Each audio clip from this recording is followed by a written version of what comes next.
तो मोदी सरकार कहते हैं, मोदी जी कहते हैं कि सबका साथ सबका विकास, तो क्या इसका असर नहीं पड़ा? नेताओं का विकास, भाजपा के नेताओं का विकास और जनता का सर्वनाश। पेशे से शिक्षक हूँ।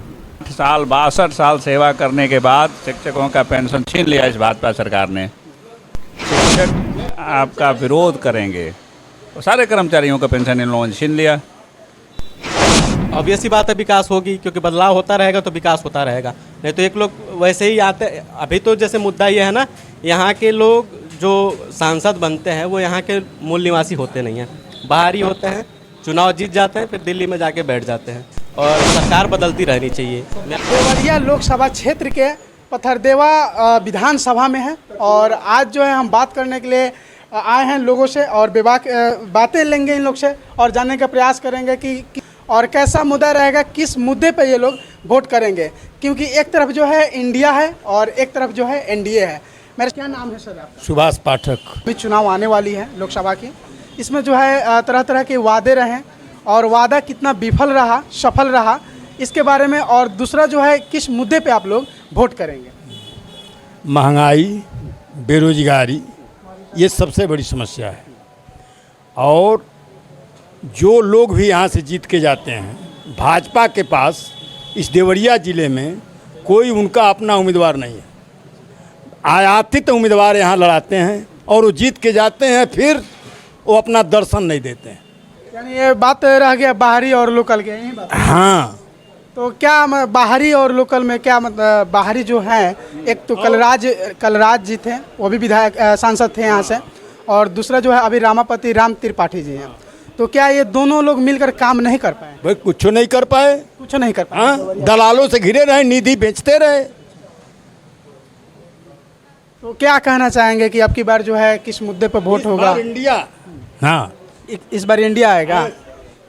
कैसे दावे के साथ कह सकते हैं, जैसा कि 10 साल से जो है भाजपा ही चले आ रही है इस देवरिया लोकसभा में, तो किस दावे के साथ कह सकते हैं कि यहाँ पे? झूठ, भाजपा के झूठ, प्रोपगंडा। अभी देखिए बिजली विभाग में जो है ये पैसा जमा होता था, उसका पूरा उसने से ये चैप्टर ही बदल दिया। लोग मारे फिर रहे हैं। 8 घंटा बिजली देने के लिए ये 22 घंटा कहते हैं, बिजली मिलती है 8 घंटा। और क्या बड़ी समस्या? और समस्या सबसे बड़ी महंगाई की समस्या है, बेरोजगारी की समस्या है। तो मोदी के नाम पर वोट मांगा जा रहा है। तो मोदी सरकार कहते हैं, मोदी जी कहते हैं कि सबका साथ सबका विकास, तो क्या इसका असर नहीं पड़ा? नेताओं का विकास, भाजपा के नेताओं का विकास और जनता का सर्वनाश। तो क्या लगता है यहाँ से बीजेपी सीट निकलेगा या फिर इंडिया के लिए? यहाँ इंडिया से सीट निकलेगा। तो इंडिया में कौन ऐसे प्रत्याशी आएंगे यहाँ के? कौन है लोकल, कौन है? कभी देश की आज़ादी से लेकर आज तक किसी प्रधानमंत्री का नाम पर वोट लड़ा गया है? 52 से लेकर मैं 67 से देख रहा हूँ, कभी प्रधानमंत्री को आगे करके वोट नहीं लड़ा जाता था। अब ये 14 के बाद कौन चंद्रशेखर जी के नाम पर यहाँ लड़ा गया था, इंद्र कुमार गुजराल के नाम पर लड़ा गया था, बीपी सिंह के नाम पर लड़ा गया था। कोई अगुवा नहीं था जिसका संविधान में कोई दल नहीं है। सबसे बहुमत जिसका होगा पार्लियामेंट में, वही संसद का नेता होगा।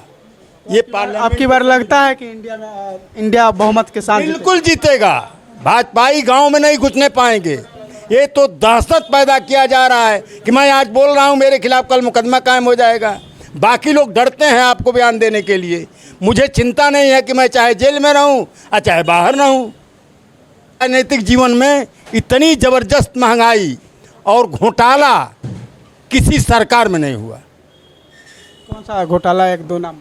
अब किसका नाम बतावें? कोई बयान देने को तैयार है?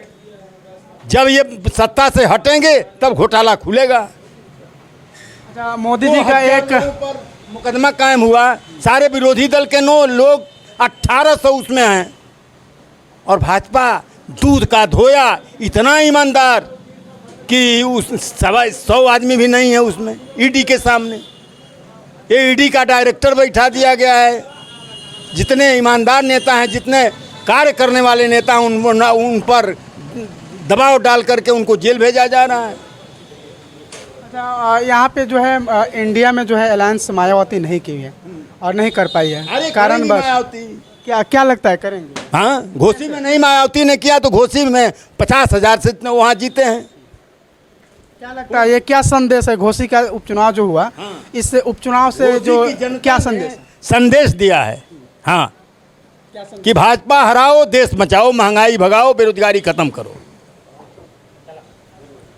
और भी लोग हैं, उनसे जानने का प्रयास करेंगे। मेरे साथ एक और बड़े भैया हैं, क्या कहना चाहेंगे 2024 लोकसभा जो चुनाव आने वाली है, इस पे क्या कहना चाहेंगे? भाई देखिए, मैं पेशे से शिक्षक हूँ और 2024 लोकसभा चुनाव में सबसे बड़ा मुद्दा पेंशन का होने जा रहा है।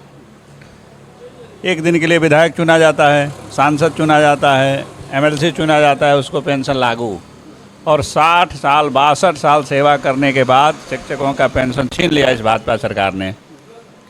तो ये सबसे बड़ा मुद्दा है। या तो आप भी पेंशन छोड़िए और नहीं तो शिक्षकों का पेंशन तत्काल लागू करिए, नहीं तो सारे शिक्षक आपका विरोध करेंगे। तो सारे कर्मचारियों का पेंशन इन लोगों ने छीन लिया।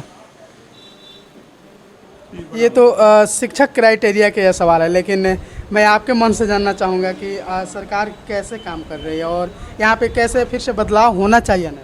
बिल्कुल बदलाव होना चाहिए। लोकतंत्र में विकास तभी होता है जब बदलाव होता रहता है। ये भारतीय जनता पार्टी के लोग तानाशाह हो गए हैं, तानाशाही रवैया है, महंगाई पे कोई कंट्रोल नहीं, भ्रष्टाचार पे कोई कंट्रोल नहीं। यहाँ तरकुलवा सब स्टेशन है, रोज़ मेन सप्लाई में फॉल्ट होता है, रात रात भर लोग गर्मी में तड़पते हैं, कोई पूछने वाला नहीं है। इस क्षेत्र की आपको कई दर्जन सड़कों को मैं गिना सकता हूँ। नारायणपुर से बंजरिया जाने वाली, महुआ पाटन से नारायणपुर जाने वाली, बसंतपुर धूसी से कैथवलिया जाने वाली, सब टूट के गड्ढे में तब्दील हैं। अभी थोड़ी सी बरसात हो रही है, पूरा घुटने बराबर पानी, सड़कें जर्जर हैं, लड़के बेरोजगार हैं, पुलिस थाने पर न्याय नहीं कर रही, कोई लगाम ही नहीं है नेताओं का पुलिस पर, सरकार का पुलिस पर। हर तरफ भ्रष्टाचार का आलम है, इसलिए जनता में आक्रोश है और जनता बदलाव चाहती है इस बार। ये अपना प्रतिक्रिया रखे और भी मेरे भाई हैं और इन भाई से हम जानने का प्रयास करेंगे। बहुत मुस्कुरा रहे हैं आप, क्या चाह रहे हैं? बदलाव चाह रहे हैं या फिर बदलाव तो होना ही चाहिए, नहीं तो एक ही सत्ता रहते रहते लोग तानाशाह हो जाते हैं। इसलिए बदलाव का होना बहुत ज़रूरी है। तो सरकारें बदलती रहेंगी ताकि एक की कमियां उजागर होती रहे, ताकि जो दूसरी आए वो अच्छा बेहतर काम कर सके। तो क्या कहना चाहेंगे इस बार कौन आ रहे हैं? इंडिया पार्टी से किसको दिया जाएगा यहाँ प्रत्याशी?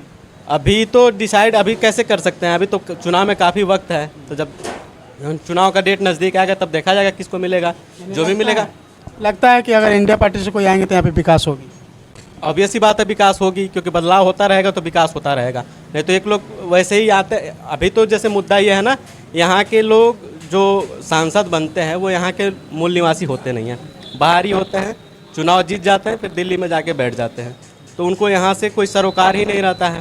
तो जब सरोकार नहीं होगा, जो मूल निवासी यहाँ का होगा वो बेहतर कर सकता है ना, जो अपने क्षेत्र को जानेगा वही ज़्यादा बेहतर कर सकता है ना। तो कहने का मतलब आप सांसद का यहाँ पे एक बता रहे हैं कि सांसद का बड़ी यहाँ चूक है, तो या सांसद से आप चूक कह रहे हैं या सांसद बदलना चाह रहे हैं या सरकार बदलना चाह रहे हैं? देखिए, हमारा क्या है ना कि विकेंद्रीकरण होकर चलती है सरकारें। तो हमारा जो रिप्रेजेंटेटिव होगा वो यहीं का होगा, यहाँ का होगा।